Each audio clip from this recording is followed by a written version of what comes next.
Tem paciente que a gente esquece no dia seguinte. Tem outro que passa meses com você, mas quando sai pela porta, leva embora tudo até o nome. Mas também tem aqueles que ficam, que viram parte da gente, mesmo depois que o coração para, mesmo depois do silêncio. O nome dele era Vicente. Senhor de 76 anos, barba branca aparada, olhos sempre atentos. Elegante do jeito simples, camisa polo limpa, cabelo penteado, cheiro de sabonete e lavanda. Ele não era o tipo de paciente que fazia alarde. Pelo contrário, falava pouco, sorria. Sempre. E toda vez que eu entrava no quarto dele, ele dizia a mesma coisa. Boa noite, minha menina de jaleco. Ele estava na ala 2, leito 08. Era um caso de insuficiência respiratória. Já havia passado por várias internações e dessa vez o prognóstico não era animador. Mas mesmo assim, ele insistia em manter a leveza. Costumava me chamar de Clarinha, mesmo meu crachá mostrando Clarice. Quando eu corrigia, ele dizia, Clarinha combina mais com esse seu jeito de cuidar. Com o tempo, eu parei de corrigir. E ele passou a ser o melhor pedaço do meu plantão. Eu era recém-transferida para aquele hospital. A rotina era pesada. Muita demanda, pouca equipe, muita cobrança. Eu estava cansada. Dessas exaustões que não somem com um sono ou um café forte. Vicente, sem saber, começou a ser meu alívio. Todo dia, depois do banho, ele me pedia para pentear seu cabelo. Tinha poucos fios, mas exigia capricho. Se for para receber visita da morte, que eu esteja apresentável, ele brincava. Ninguém o visitava, nenhum parente, nenhum amigo, mas ele não reclamava. Dizia que o tempo tinha levado todos os nomes importantes da vida dele. Só sobrou eu. E agora você, minha enfermeira. Um dia, enquanto eu ajustava o soro, ele me contou de Laura, sua esposa. Morreram juntos, dizia. Ela no corpo, ele na alma. Era só uma metáfora, claro. Mas eu entendi. Porque quando ele falava dela, os olhos dele embaçavam de um jeito que doía de ver. Naquela madrugada de sexta, o hospital estava silencioso como poucas vezes eu vi. O tipo de silêncio que machuca. Eu passava visitando os pacientes como de costume. Quando cheguei no quarto de Vicente, percebi que ele estava mais pálido que o normal. Sua respiração, curta, rasgada. Os olhos meio marejados. Segurei sua mão. E perguntei, quer que eu chame o médico? Ele apertou meu punho com a pouca força que ainda tinha e disse, não. Só fica aqui, só mais um pouquinho. O monitor começou a apitar devagar. Um alarme suave, intermitente. A saturação caindo. Pressão quase nula. Eu sabia. E ele também. Comecei os procedimentos. Administrei o oxigênio, chamei reforço. O médico correu,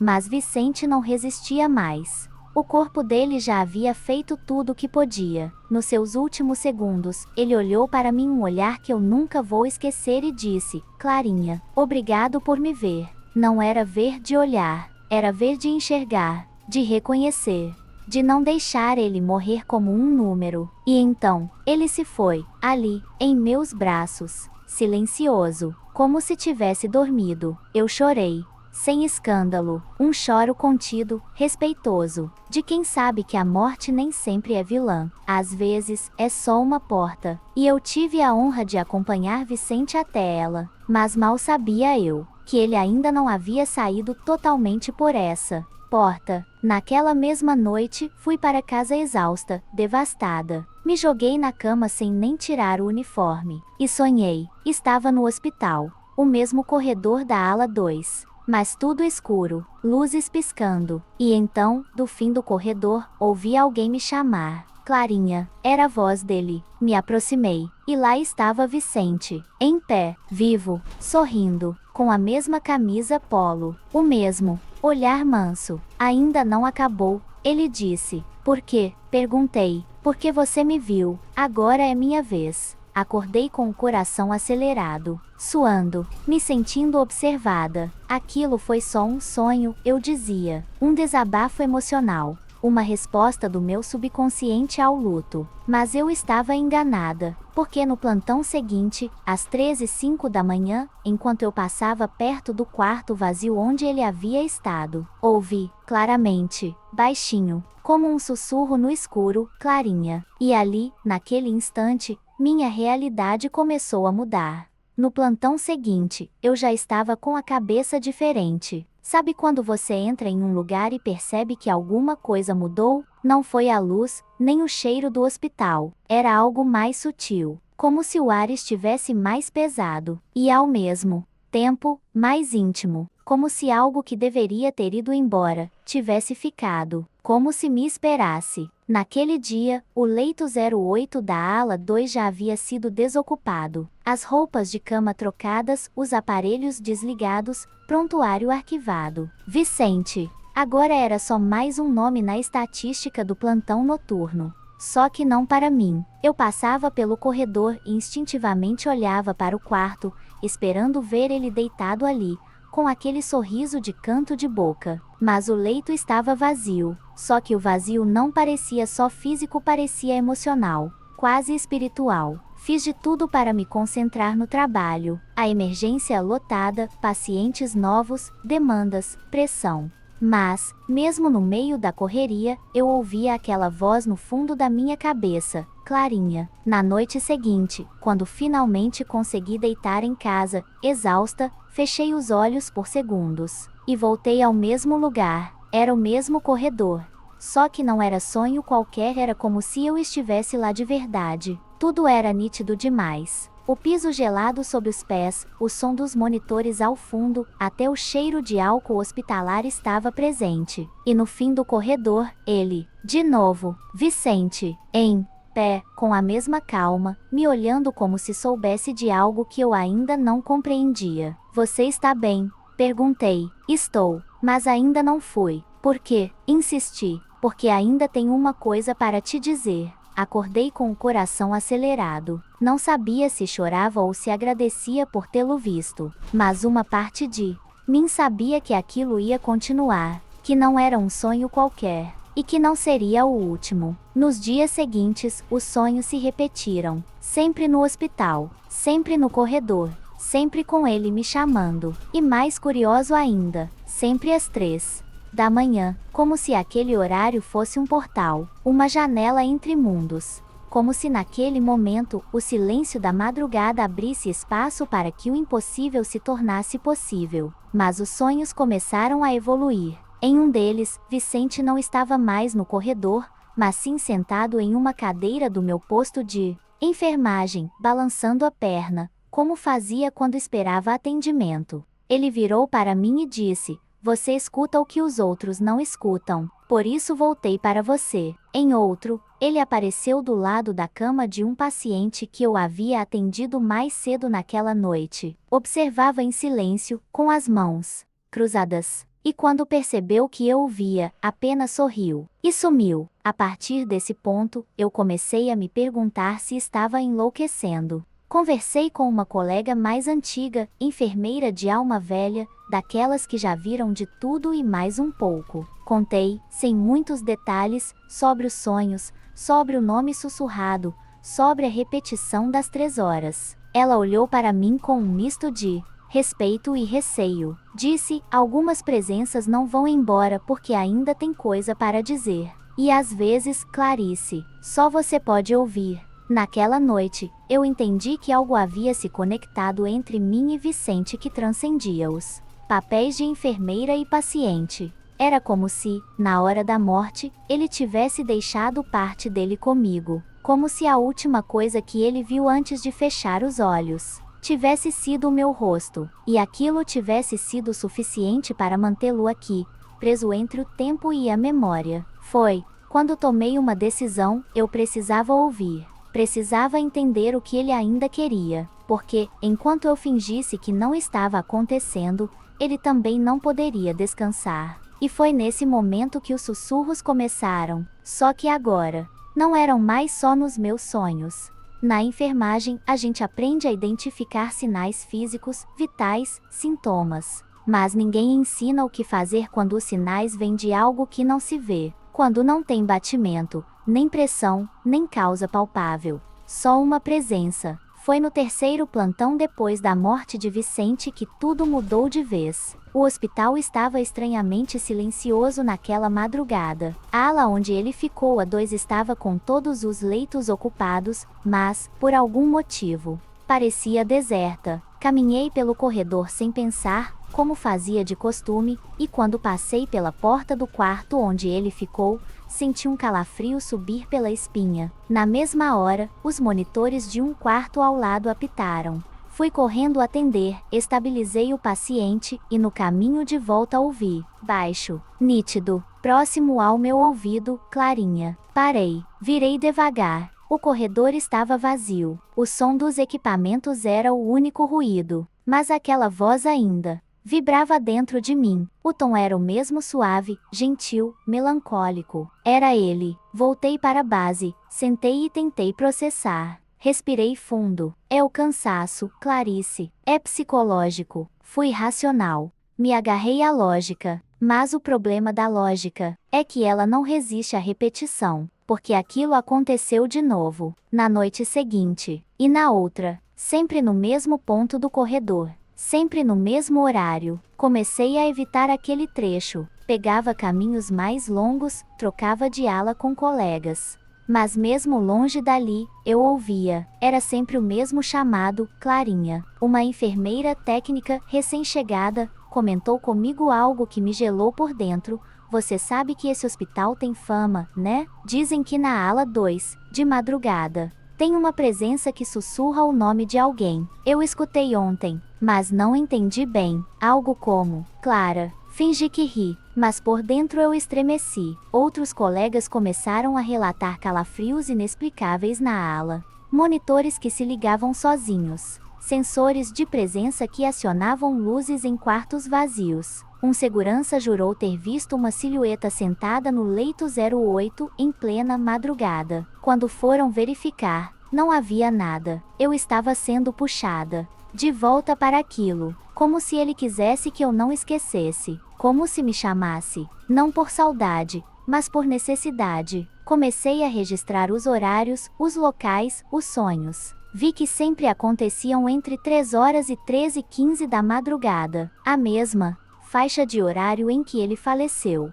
Um detalhe que me fez parar tudo o que estava fazendo. Na ficha de óbito de Vicente, constava o horário do último suspiro, 13h07 da manhã. Coincidência? Não mais. E foi então que, no auge da confusão, recebi a visita da filha de um paciente. Ela tinha visto meu crachá e perguntou se eu era a Clarice que cuidava do Sr. Vicente. Sim. Respondi, surpresa. Ele era meu tio. A gente não conseguiu vir no dia da morte, mas ele falava muito da senhora. Dizia que você tinha sido a única família dele no fim, que não o deixou morrer sozinho. Fiquei sem palavras. Ela tirou da bolsa um envelope amarelado. Ele deixou isso e pediu para ser entregue só depois que partisse. Disse que a senhora ia entender o momento certo. Era a letra dele.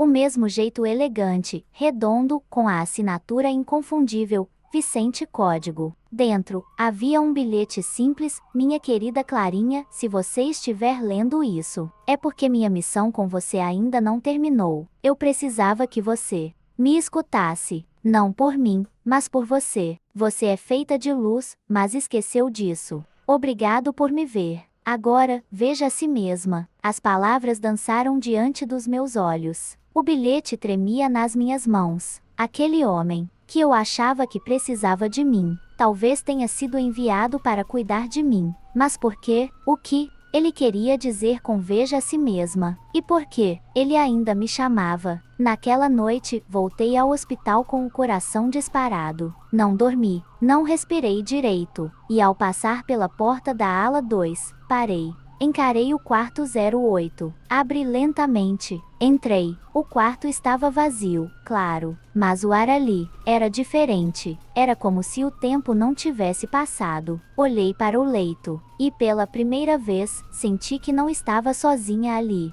Naquela noite, eu decidi que não ia mais fugir. Entrei no quarto 08 como quem volta a um lugar sagrado. Não acendi a luz, deixei apenas o brilho pálido do corredor invadir pela fresta da porta entreaberta. Fechei os olhos, sentei na beira do leito e deixei o silêncio falar. O hospital respirava naquele som abafado de madrugada. Era como se tudo estivesse suspenso no tempo. E então, ali, de olhos fechados, senti uma brisa leve impossível de sentir num lugar sem janelas abertas. Senti cheiro de lavanda, o mesmo que ele usava. Meu corpo gelou. Abri os olhos devagar e encarei o vazio à minha frente. Não vi nada, mas senti tudo. Estou aqui, Vicente. Não sei por que falei isso em voz alta. Talvez porque, no fundo, eu já soubesse, ou porque precisava que ele soubesse que eu aceitava, que estava pronta para escutar o que ele ainda precisava dizer.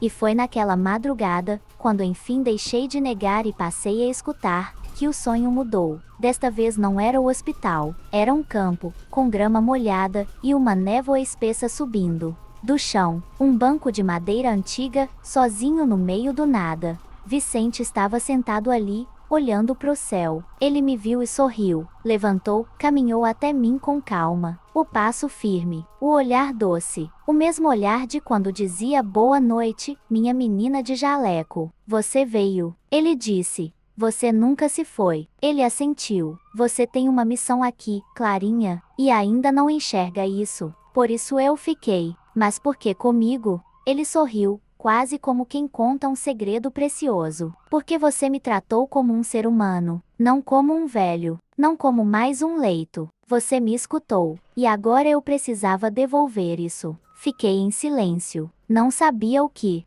dizer. Você não vê, mas ilumina os outros. Mesmo no seu cansaço, mesmo quando sente que não aguenta, você tem algo raro, você enxerga. E então, ele me estendeu um envelope, como no sonho anterior.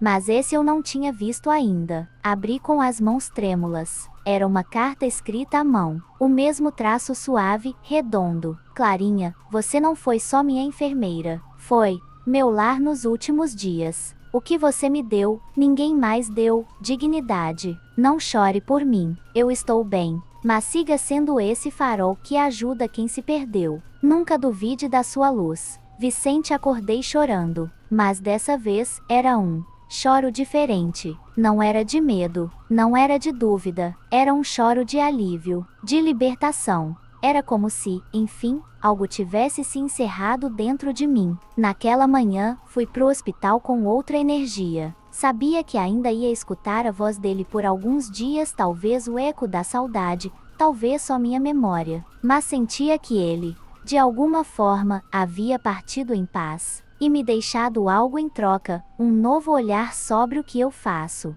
Não somos só profissionais da saúde. Somos faróis na escuridão de alguém. E às vezes, tudo que uma alma precisa para descansar é ser reconhecida. Na noite seguinte, entrei na ala 2. Fui até o quarto 08. Toquei o leito vazio com respeito, com gratidão. Sussurrei, vai. Em paz, Vicente. E obrigada. Fechei a porta. Desde então, nunca mais ouvi o sussurro. Nunca mais ouvi Clarinha. Mas todas as vezes que um paciente olha nos meus olhos e segura minha mão, eu sei, ele ainda está comigo. Depois daquela noite silenciosa, tudo mudou. O quarto 08 da ala 2 voltou a ser apenas um leito numerado, com paredes brancas, cortinas limpas e cheiro de desinfetante. Mas para mim, ele carregava outra coisa, algo que não se via, mas se sentia. Uma marca invisível. Vicente não estava mais ali, mas a experiência de tê-lo comigo, de ouvir sua voz mesmo depois da partida, continuava ecoando dentro de mim. Eu voltei a atender, claro. A rotina voltou, como sempre volta. Emergências, plantões, trocas de turno, histórias que chegam sem aviso e partem como vieram. Mas algo em mim mudou profundamente. Passei a prestar mais atenção no que vai além do protocolo. A forma como um paciente respira quando está sozinho. O medo no olhar de quem escuta um diagnóstico pela primeira vez. O silêncio de quem sente que está partindo. E principalmente, a urgência de quem precisa ser ouvido. A herança que Vicente deixou não foi feita de palavras bonitas em um papel, foi um chamado, um lembrete de que, mesmo depois da morte, há pessoas que continuam tentando nos ensinar. O tempo passou, mas o que vivi com ele me fez olhar para cada paciente com outro nível de empatia, como se cada quarto pudesse esconder um milagre, um adeus ou uma última chance. Passei a conversar mais com os pacientes, mesmo quando estavam inconscientes, a tocar a mão deles como se fosse a última. Porque agora eu entendo, às vezes, um dia, algumas semanas depois, um senhor de 83 anos deu entrada na emergência, trazido pelos filhos. Estava lúcido, mas muito fraco. Falava baixo, quase sem força. Quando me aproximei para verificar os sinais, ele olhou para mim de um jeito muito familiar. Você é a Clarinha. Congelou tudo por dentro. Sim, me chamo Clarice. Mas por que perguntou isso? Ele sorriu, cansado, com os olhos úmidos. Meu irmão falava muito de você. Vicente disse que, se algum dia eu fosse parar no hospital, tinha que procurar a Clarinha, porque você cuida da alma, não só do corpo. Naquele momento, minhas pernas quase falharam. Sentei ao lado dele, segurei sua mão e chorei, ali mesmo, sem vergonha. Ele me olhou, ainda sorrindo, como quem reconhece uma história que não precisa ser explicada. Ele dizia que você via a gente, como ninguém mais via. Vicente tinha deixado uma última mensagem, mas não num bilhete, não num sussurro. Ele plantou algo mais duradouro, memória viva. Foi então que percebi o quanto nossas ações se multiplicam sem que a gente perceba. Um gesto de carinho, um minuto de atenção, um olhar sincero, tudo isso pode atravessar o tempo, o espaço, até mesmo a morte. O novo paciente não resistiu. Partiu 3 dias depois. Mas antes de partir, olhou para mim e disse, diga a ele, que encontrei a luz também. E sorriu. O ciclo se fechou ali. Não precisei mais de sinais. Não ouvi mais sussurros. Mas passei a viver cada plantão com uma convicção, eu não estava sozinha. Hoje, cada vez que passo pelo quarto 08, não sinto medo. Sinto respeito, gratidão, e uma leveza estranha, como se alguém me dissesse em silêncio, continue. E é o que eu faço. Continuo, porque sei que, enquanto houver alguém que precise de cuidado, de escuta, de presença, eu estarei lá. Talvez ainda me chamem de Clarinha. Talvez sussurrem meu nome no silêncio de uma madrugada. Talvez os sonhos voltem, mas agora eu sei o que eles significam. Eles são só o jeito do universo me lembrar que minha missão aqui ainda não acabou.